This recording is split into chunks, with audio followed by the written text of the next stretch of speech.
e nderuar e kryetari parlamentit Zoti Gashi, të nderuar drejtues të Vlenit, të nderuar deputet, ministra e funksionar, të dashur aktivist të forumit rinor dhe të forumit të gruas, të nderuar kandidat për kryetar komune dhe këshilltar, motra dhe vezër, qytetar të nderuar. Sonte, në përmbyllje të kësaj fushate, jemi mbledhur këtu, në sheshin e Tetovës, për të kremtuar këtë maraton të demokracisë dhe për të përmbyllur një kapitull të rëndësishëm elektoral, por edhe për shprehur mbështetjen tonë për kryetarin e tanishëm dhe të ardhshëm të Tetovës, Bilal Kasami. Dhe kur kemi arritur në fund të kësaj fushate, sonte nuk jemi më këtu për të mbajtur fjalime që dëshmojmë se kush jemi ne, kush janë ata. Mendoj se kjo tashmë është e qartë dhe çfarëdo që të themi ne, nuk mund të shprehim më saktë se që ka thënë ata vetë me gojen e tyre. Prandaj unë sonte dua të përçoj vetëm 2 mesazhe dhe të bëj një thirrje. Mesazhi im i parë është se për herë të parë në historinë e demokracisë kemi pasur një fushat ku njëra palë ka folur për projektet të realizuara e të planifikuara të pushtetit lokal dhe ata jemi ne.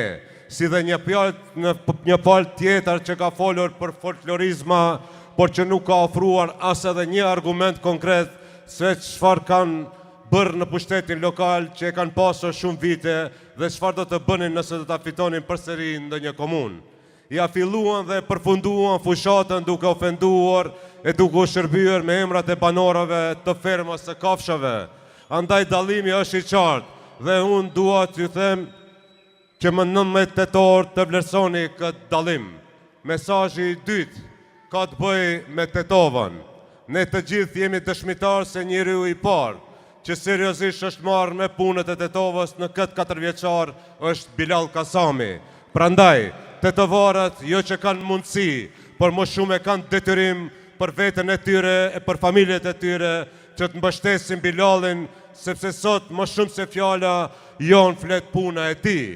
Unë jam i bindur se edhe një 4 vitet e ardhshme ai do jetë kujdestari dhe kryetari më i mirë i qytetit më të madh të shqiptarëve në vendin tonë. Ndërsa thirrja ime është që të diellën të kemi një ditë feste kur bashkë me familjet tona do të dalim të shprehim vullnetin tonë të lirë, pas një presion e tension dhe do të votojmë për ata të cilëve ne u besojmë se do të na përfaqësojnë më së miri në mandatin e ardhshëm 4 vjeçar.